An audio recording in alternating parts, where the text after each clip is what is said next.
গতকাল নদিয়ার কৃষ্ণনগর সদর শহরে ঘটে গেল এক মর্মান্তিক দুর্ঘটনা। কৃষ্ণনগর বউবাজার এলাকার হুগনিতলা আমরা সবাই ক্লাব এর দোতলায় হঠাৎ অগ্নিকাণ্ডের ঘটনা ঘটে। আগুনের কারণে পুরো বাড়িটি ভস্মীভূত হয়ে যায়। স্থানীয় পুলিশ প্রশাসন ও দমকল বাহিনী জানায়, ঘরের মধ্যে মজুত করা ব্যাটারি অন্যান্য সামগ্রী থেকে আগুনের সূত্রপাত হয়েছে বলে ধারণা করা হচ্ছে। খবর পাওয়ার পর দমকল বাহিনী দ্রুত ঘটনাস্থলে পৌঁছে আগুন নেভানোর কাজ শুরু করে। দমকল কর্মীরা জানান, আগুনে পুড়ে মৃত্যুবরণ করেন দিলীপ রায়, বয়স আনুমানিক 52 বছর। মৃতদেহটি উদ্ধার করে পুলিশ প্রশাসনের কাছে হস্তান্তর করা হয়েছে।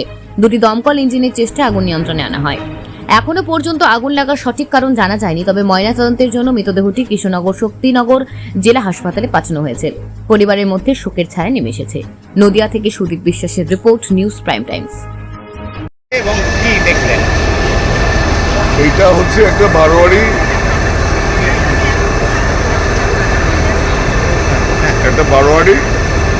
আমাদের কাছে যখন খবর যায় আমরা জানতে পারি এখানে একটা আগুন লেগেছে।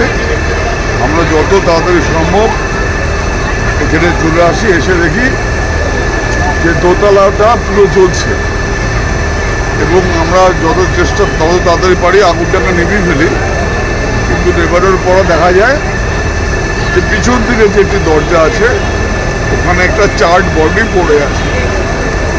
আমাদের আগুন নেভানো শেষ, আমরা জাস্ট ওয়েট করছি বডিটাকে পুলিশের কাছে হ্যান্ড ওভার করব। পরিচয় পাওয়া গিয়েছে? দিলীপ রায়, এজ অ্যাবাউট 52। এখানেই ছিল, ভেতরে ছিল? ভিতরে ছিল। আগুন লাগার এখনো পর্যন্ত কোনো না, অনুমান এখন করতে পর্যন্ত পারছেন? কোনো কারণ নয়। আপনার নাম? Subrata Guha, divisional fire officer Nadia. Sir আপনার নামটা? Subrata Guha, divisional fire officer Nadia. Subrata Guha, divisional fire officer Nadia.